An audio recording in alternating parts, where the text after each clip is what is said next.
కెమెరాలు లేవు సార్, కెమెరాలు లేదు. మేము కెమెరాలు పెట్టుకోవాలనుకుంటామంటే షాట్ జరిగింది.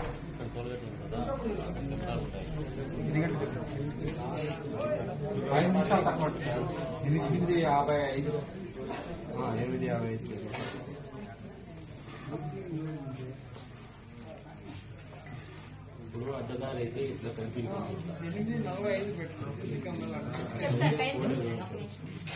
వేరే అన్న ఫోన్ చేస్తున్నా, వాళ్ళు వచ్చి వెళ్ళిపోయింటారు. చూడండి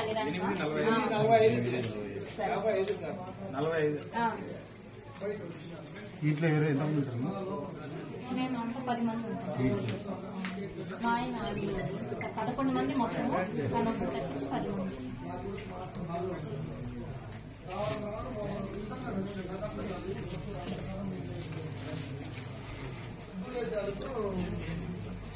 చెప్పండి, అలా ఓపెన్ చేసిన కాల్ చేస్తాను.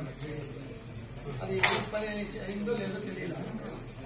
ఆయన అప్పుడు మరి అది ఉన్నప్పుడు ఏం కాలేదని అనిపించాలి. మనసు లేసేసి బెడ్రూమ్ ఒకరిని పెట్టుకున్నా, బయట వేసాను. ఫస్ట్ ఒకరు వచ్చినారు, నాకు గంట పెట్టినారు. లాస్ట్ ఓపెన్ చేసి కాలుస్తానని అది పని చేయాలని అర్థమైంది. అప్పుడు ఇద్దరు ఎంటర్ అయిపోయినారు బెడ్రూమ్ లో. మా వైపు మద్దరు పిల్లలు, నా కొడుకు మాత్రం హాల్లో ఉంటారు. ఆడపిల్లలు 3, వాళ్ళిద్దరు, మా భార్య మా అమ్మ బెడ్రూమ్ లో. అమ్మ హాల్లో గుమ్ముని నిలబడుతుంది. నాయన 7 బాత్రూమ్ లో ఉన్నాడు, బయట వచ్చింది. పిల్లలు రచ్చ చేస్తారే ఏమని పరిగెత్తుకుంటా గేట్ కాడ పెట్టాలి, గేట్ కాడ లాక్ చేయాలని డోర్ మెయిన్ డోర్ లాక్ చేసి వెళ్ళాలనుకున్నాను. అప్పుడు నాయన తిరగబడినాడు.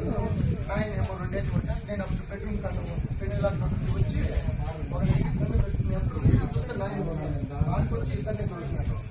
ఇంకా డౌట్ వచ్చింది, నా కోసం వచ్చింది మెయిన్ డోర్ లాక్ చేయాలి కాంపౌండ్.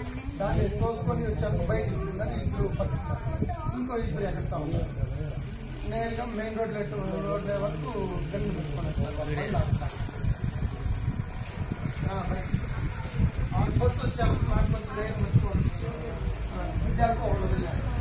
ఇంకొన్ని తోసేసి మెయిన్ రోడ్ వెళ్ళి బస్సు స్లో చేసింది. ఫుల్ స్లో చేస్తే వీళ్ళందరూ అలాగే నా కాడికి ఇబ్బంది వస్తున్నారు. నాకు డౌట్ వచ్చి పరిగెత్తుకుంటా పోయింది పెట్రోల్ బంక్. ఆడ 2 రాళ్ళు ఎక్కువ వేసినాను బండికి. అప్పుడు నా కాళ్ళు వచ్చే బండి స్ట్రైక్ అయ్యాను. 4, 5 ఉంటాయి సార్.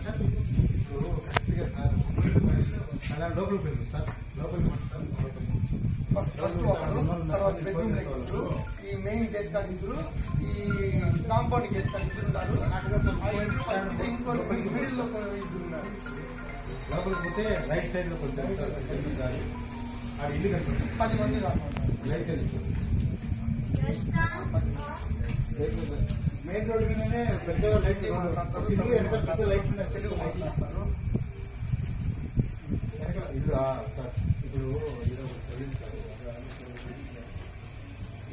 అంటే నాకు తెలిసి అందరినీ చంపేస్తాము అన్నారంట సార్.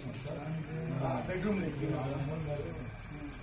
అందరినీ షూట్ చేసుకోవాలి.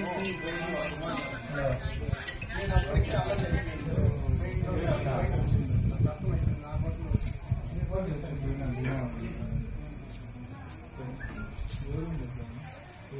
ఉంది సార్. అందరూ ప్రతి ఒక్క దగ్గర వెళ్తున్నాయి సార్.